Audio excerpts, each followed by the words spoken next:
Hey there, it's your imaginary friend again, and today I have a story for you by Émile Erckmann and Alexandre Chatrian. Now, as always, remember that sometimes an author will have included something in their work that at the time of writing seemed fine to them. It's not always fine. This is called The Waters of Death. The warm mineral waters of Spinbronn, situated in the Hunsrück, several leagues from Pirmasens, formerly enjoyed a magnificent reputation. All who were afflicted with gout or gravel in Germany repaired thither. The savage aspect of the country did not deter them. They lodged in pretty cottages at the head of the defile. They bathed in the cascade, which fell in large sheets of foam from the summit of the rocks. They drank one or two decanters of mineral water daily, and the doctor of the place, Daniel Hasselnos, who distributed his prescriptions, clad in a great wig and chestnut coat, had an excellent practice. Today, the waters of Spinbronn figure no longer in the codex. In this poor village, one no longer sees anyone but a few miserable woodcutters, and sad to say, Dr. Hasselnos has left. All this resulted from a series of very strange catastrophes, which lawyer Bremer of Pirmasens told me about the other day. You should know, Master Franz, said he, that the spring of Spinbronn issues from a sort of cavern, about 5 feet high and 12 or 15 feet wide. The water has a warmth of 67 degrees centigrade. It is salt. As for the cavern, entirely covered without moss, ivy, and brushwood. Its depth is unknown because the hot exhalations prevent all entrance. Nevertheless, strangely enough, it was noticed early in the last century that birds of the neighborhood, thrushes, doves, hawks, were engulfed in it in full flight, and it was never known to what mysterious influence to attribute this particular. In 1801, at the height of the season, owing to some circumstance which is still unexplained, the spring became more abundant, and the bathers, walking below on the greensward, saw a human skeleton, as white as snow, fall from the cascade. You may judge, Master Franz, of the general fright. It was thought naturally that a murder had been committed at Spinbronn in a recent year, and that the body of the victim had been thrown in the spring. But the skeleton weighed no more than a dozen francs, and Hasselnos concluded that it must have sojourned more than 3 centuries in the sand to have become reduced to such a state of desiccation. This very plausible reasoning did not prevent a crowd of patrons, wild at the idea of having drunk the saline water, from leaving before the end of the day. Those worst afflicted with gout and gravel consoled themselves, but the overflow continuing, all the rubbish, slime, and detritus which the cavern contained was disgorged on the following days. A veritable boneyard came down from the mountain. Skeletons of animals of every kind, of quadrupeds, birds, and reptiles. In short, all that one could conceive as most horrible. Hasselnos issued a pamphlet demonstrating that all these bones were derived from an antediluvian world, that they were fossil bones accumulated there in a sort of funnel during the universal flood, that is to say 4,000 years before Christ, and that consequently one might consider them as nothing but stones, and that it was needless to be disgusted. But his work had scarcely reassured the gouty when, one fine morning, the corpse of a fox, then that of a hawk with all its feathers, fell from the cascade. It was impossible to establish that these remains antedated the flood. Anyway, the disgust was so great that everybody tied up his bundle and went to take the waters elsewhere. How infamous! Cried the beautiful ladies. How horrible! So that's what the virtue of these mineral waters came from. Oh, 'twere better to die of gravel than continue such a remedy. At the end of the week, there remained at Spinbronn only a big Englishman who had gout in his hands as well as in his feet, who had himself addressed as Sir Thomas Hauerbirch, Commodore, and he brought a large retinue, according to the usage of a British subject in a foreign land. This personage, big and fat, with a florid complexion, but with hands simply knotted with gout, would have drunk skeleton soup if it would have cured his infirmity. He laughed heartily over the desertion of the other sufferers, and installed himself in the prettiest chalet, at half price, announcing his design to pass the winter at Spinbronn. Here, Lawyer Bremer slowly absorbed an ample pinch of snuff, as if to quicken his reminiscences. He shook his laced ruff with his fingertips and continued. 5 or 6 years before the Revolution of 1789, a young doctor of Pirmesens named Christian Weber had gone out to San Domingo in the hope of making his fortune. He had actually amassed some 100,000 francs in the exercise of his profession when the Negro Revolt broke out. I need not recall to you the barbarous treatment to which our unfortunate fellow countrymen were subjected at Haiti. Dr. Weber had the good luck to escape the massacre and to save part of his fortune. Then he traveled in South America, and especially in French Guiana. In 1801, he returned to Pirmesens and established himself at Spinbronn, where Dr. Hasselnoss made over his house and defunct practice.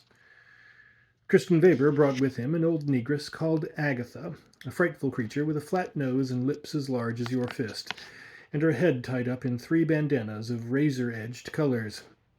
This poor old woman adored red. She had earrings which hung down to her shoulders, and the mountaineers of Hunsrück came from 6 leagues around to stare at her. As for Dr. Weber, he was a tall, lean man, invariably dressed in a sky-blue coat with codfish tails and deerskin breeches. He wore a hat of flexible straw and boots with bright yellow tops, on the front of which hung 2 silver tassels. He talked little. His laugh was like a nervous attack, and his gray eyes, usually calm and meditative, shone with singular brilliance at the least sign of contradiction. Every morning he fetched a turn round about the mountain, letting his horse ramble at a venture, whistling forever the same tune, some Negro melody or other. Lastly, this rum chap had brought from Haiti a lot of band-boxes filled with queer insects, some black and reddish-brown, big as eggs, others little and shimmering like sparks. He seemed to set greater store by them than by his patients, and from time to time, on coming back from his rides, he brought a quantity of butterflies pinned to his hat brim.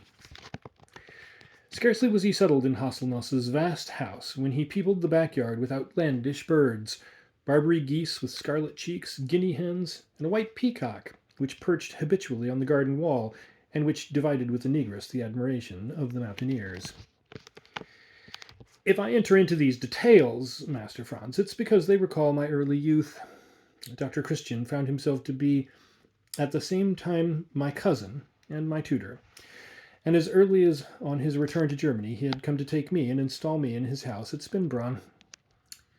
The black Agatha at first sight inspired me with some fright, and I only got seasoned to that fantastic visage with considerable difficulty. But she was such a good woman. She knew so well how to make spiced patties. She hummed such strange songs in a guttural voice, snapping her fingers and keeping time with a heavy shuffle, that I ended by taking her in fast friendship. Dr. Weber was naturally thick with Sir Thomas Hauerbirch, as representing the only one of his clientele then in evidence, and I was not slow in perceiving that these 2 eccentrics held long conventicles together. They conversed on mysterious matters, on transmission of fluids, and indulged in certain odd signs which one or the other had picked up in his voyages, Sir Thomas in the Orient and my tutor in America.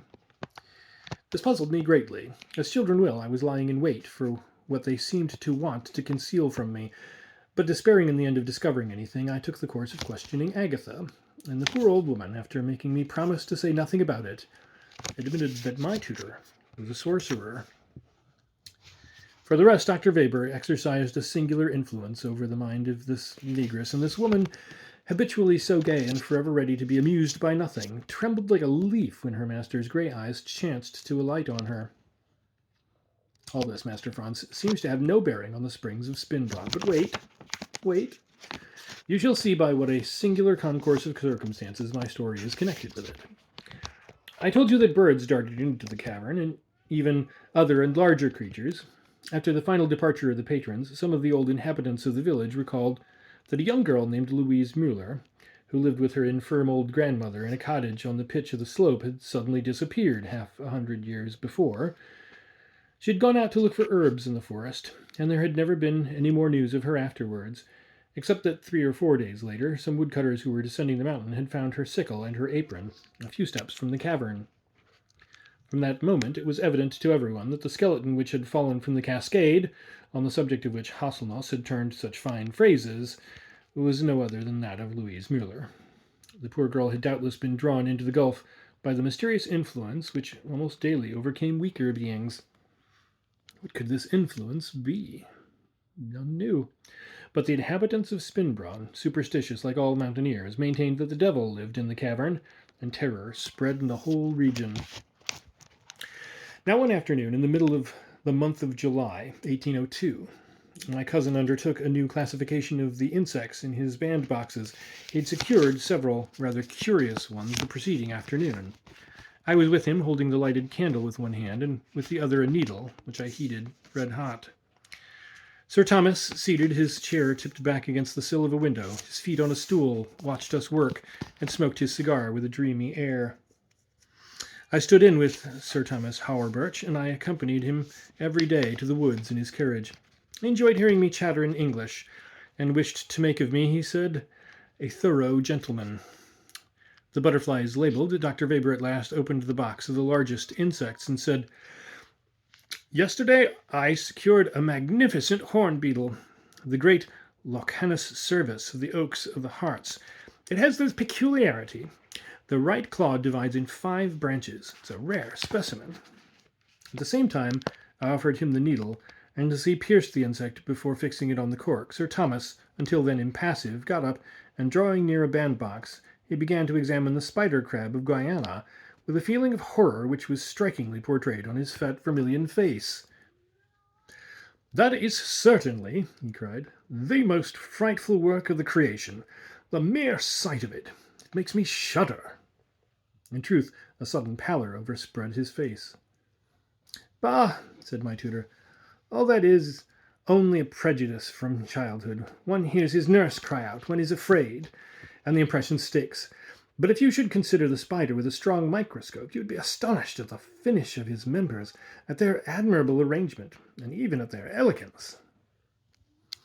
"It disgusts me," interrupted the Commodore brusquely. "Pooh!" It had turned over in his fingers. "Oh, I don't know why," he declared. "Spiders have always frozen my blood." Dr. Weber began to laugh, and I, who shared the feelings of Sir Thomas, exclaimed, "Yes, cousin, you ought to take this villainous beast out of the box. It is disgusting. It spoils all the rest." "Little chump," he said, his eyes sparkling, "what makes you look at it? If you don't like it, go take yourself off somewhere." Evidently he'd taken offence, and Sir Thomas, who was then before the window contemplating the mountain, turned suddenly, took me by the hand, and said to me in a manner full of goodwill, "Your tutor, Francis, sets great store by his spider. We like the trees better, the verdure. Come, let's go for a walk." "Yes, go," cried the doctor, "and come back for supper at 6 o'clock. Then, raising his voice, "No hard feelings, Sir Hauerbirch," the Commodore replied laughingly, and we got into the carriage, which was always waiting in front of the house, in front of the door of the house. Sir Thomas wanted to drive himself, and dismissed his servant. He'd made me sit beside him on the same seat as we started off for Rothalps. While the carriage was slowly ascending the sandy path, an invincible sadness possessed itself of my spirit. Sir Thomas, on his part, was grave. He perceived my sadness, and said, "You don't like spiders, Franz, nor do I either. But thank heaven there aren't any dangerous ones in this country. The spider crab which your tutor has in his box comes from French Guiana. It inhabits the great swampy forests filled with warm vapors, with scalding exhalations. This temperature is necessary to its life. Its web, or rather its vast snare, envelops an entire thicket. In it takes birds as our spiders take flies. But drive these disgusting images from your mind, and drink a swallow of my old Burgundy." Then turning, he raised the cover of the rear seat, and drew from the straw a sort of gourd, from which he poured me a full bumper in a leather goblet. When I had drunk, all my good humour returned, and I began to laugh at my fright. The carriage was drawn by a little Ardennes horse, thin and nervous as a goat, which clambered up the nearly perpendicular path. Thousands of insects hummed in the bushes. At our right, at 100 paces or more, the sombre outskirts of the Rothalp forests extended below us. the profound shadows of which, choked with briars and foul brush, showed here and there an opening filled with light. 1 hour left tumbled the stream of Spinbronn, and the more we climbed, the more did its silvered sheets floating in the abyss grow tinged with azure and redouble their sound of cymbals. I was captivated by this spectacle. Sir Thomas, leaning back in the seat, his knees as high as his chin, abandoned himself to his habitual reveries, while the horse, labouring with his feet and hanging his head on his chest as a counterweight to the carriage, held on as if suspended on the flank of the rock. Soon, however, we reached a pitch less steep, the haunt of the roebuck, surrounded by tremulous shadows. I always lost my head and my eyes, too, in an immense perspective. At the apparition of the shadows, I turned my head and saw the cavern of Spinbronn close at hand. The encompassing mists were a magnificent green, and the streams which, before falling, extends over a bed of black sand and pebbles, was so clear that one would have thought it frozen if pale vapours did not follow its surface.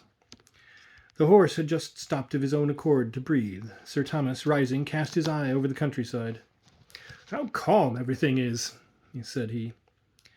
Then, after an instant of silence, "If you weren't here, Franz, I should certainly bathe in the basin." "But, Commodore," said I, "why not bathe? I would do well to stroll around in the neighbourhood. On the next hill is a great glade filled with wild strawberries.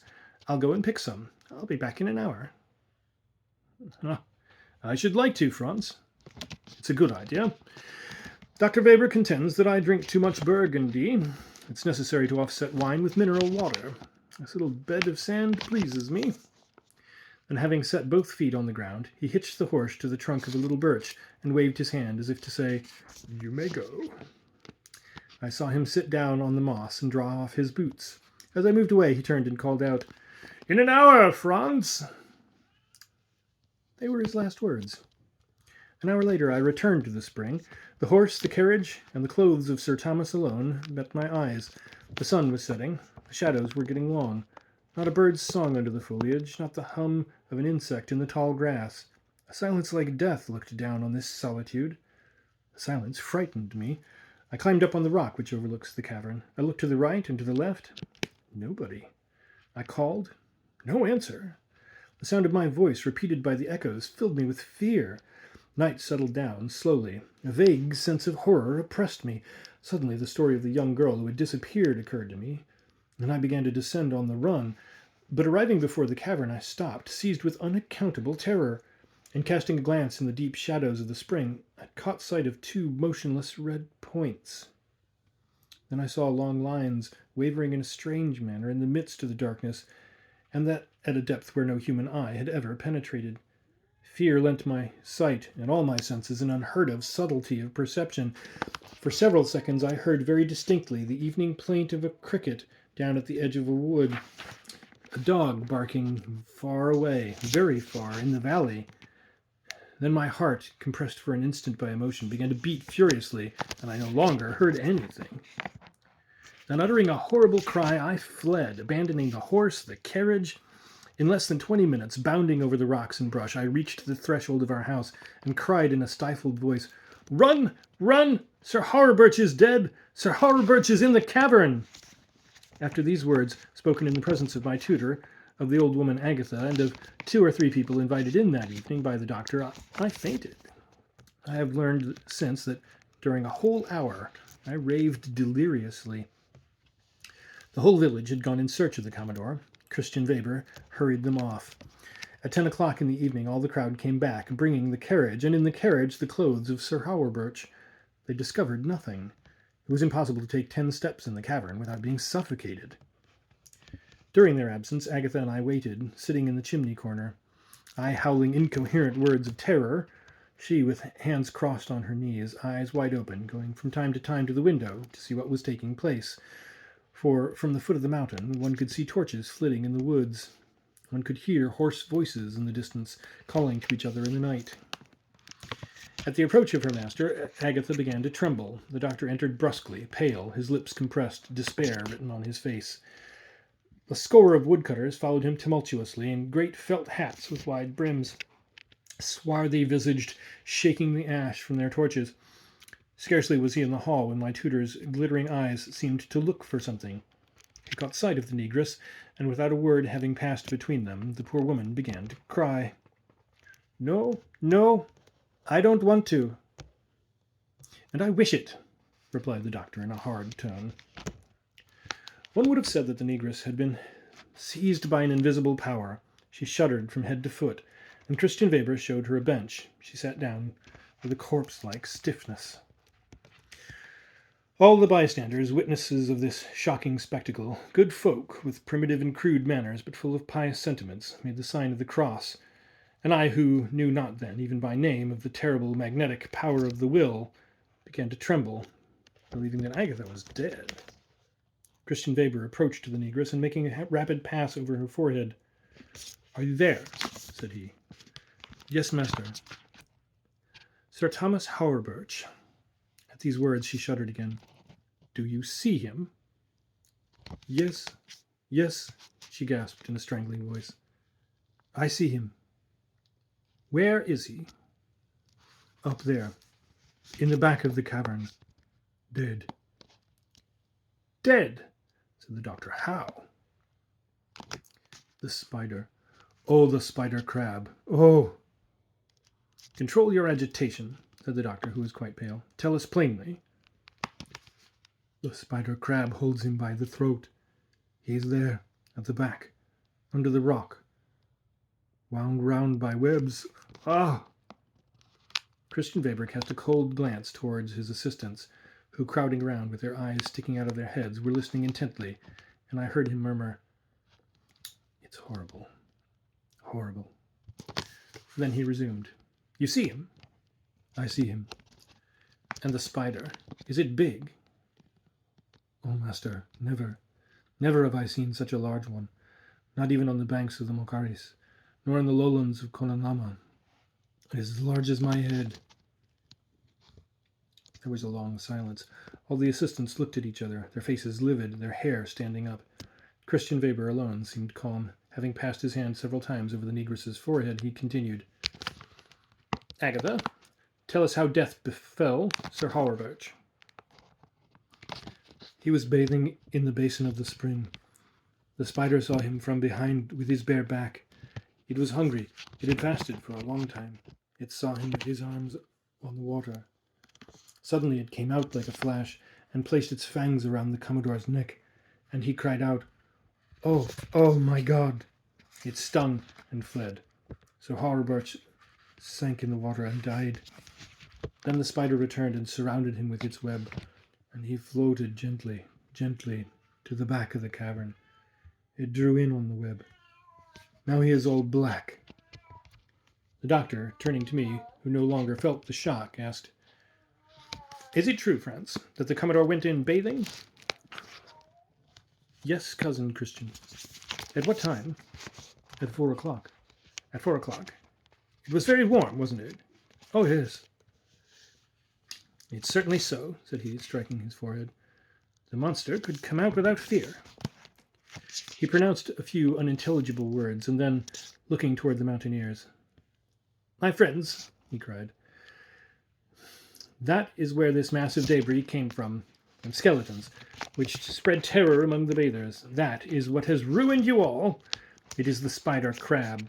It is there hidden in its web, awaiting its prey in the back of the cavern. Who can tell the number of its victims?" And full of fury, he led the way, shouting, "Faggots! Faggots!" The woodcutters followed him, vociferating. 10 minutes later, 2 large wagons laden with faggots were slowly mounting the slope. A long file of woodcutters, their backs bent double, followed, enveloped in the somber night. My tutor and I walked ahead, leading the horses by their bridles, and the melancholy moon vaguely lighted this funereal march. From time to time the wheels grated. Then the carts, raised by the irregularities of the rocky road, fell again in the track with a heavy jolt. As we drew near the cavern, on the playground of the roebucks, our cortege halted. The torches were lit, and the crowd advanced toward the gulf. The limpid water, running over the sand, reflected the bluish flame of the resinous torches, the rays of which revealed the tops of the black firs leaning over the rock. "There is the place to unload," the doctor then said. "It's necessary to block up the mouth of the cavern." and it was not without a feeling of terror that each undertook the duty of executing his orders. The faggots fell from the top of the loads. A few stakes driven down before the opening of the spring prevented the water from carrying them away. Toward midnight, the mouth of the cavern was completely closed. The water running over spread to both sides on the moss. The top faggots were perfectly dry. Then Dr. Weber, supplying himself with a torch, himself lit the fire. The flames ran from twig to twig with an angry crackling and soon leaped toward the sky, chasing clouds of smoke before them. It was a strange and savage spectacle, the great pile with trembling shadows lit up in this way. This cavern poured forth black smoke, unceasingly renewed and disgorged. All around stood the woodcutters, somber, motionless, expectant, their eyes fixed on the opening, and I, although trembling from head to foot in fear, could not tear away my gaze. It was a good quarter of an hour that we waited, and Dr. Weber was beginning to grow impatient, when a black object with long hooked claws appeared suddenly in the shadow and precipitated itself toward the opening. A cry resounded about the pyre. The spider, driven back by the live coals, re-entered its cave. Then, smothered doubtless by the smoke, it returned to the charge and leapt out into the midst of the flames. Its long legs curled up. It was as large as my head and of a violet red. One of the woodcutters, fearing lest it leap clear of the fire, threw his hatchet at it, and with such good aim that on the instant the fire around it was covered with blood. But soon the flames burst out more vigorously over it and consumed the horrible destroyer. Such, Master Franz, was the strange event which destroyed the fine reputation which the waters of Spinbronn formerly enjoyed. I can certify the scrupulous precision of my account.